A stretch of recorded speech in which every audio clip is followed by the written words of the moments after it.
I'm up in Michigan, and I guess we can see that Detroit's written down here. That's where all of the population is, down in the corner. I'm way up in the opposite direction with a resort area up in northern Michigan where everybody comes to play, and I get to live here. It's a great place. We love it here.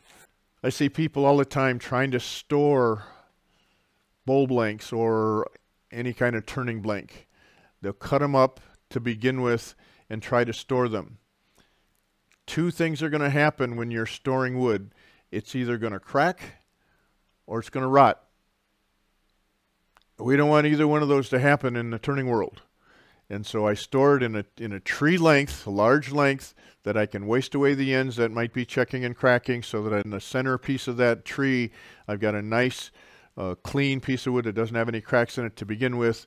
And then I'm going to control the drying process at the lathe, and I choose to do everything that I do from green to finished product. I don't double turn either.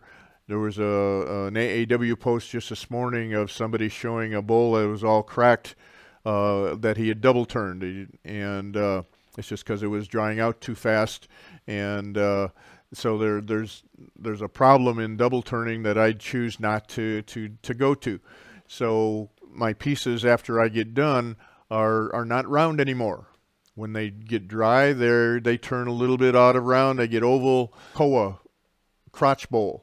I did that when that was really green, and that crotch has a character. It has a rippling texture to it that's really so cool. I cherish the fact that the wood's going to dry and have its character in the drying process. I work with wet wood almost entirely. It's a lot more fun and a lot easier to work with than the dry wood. So promote it on your social media, if you will, and pass the good word that we're doing the job up here, and we'll see you in a few weeks.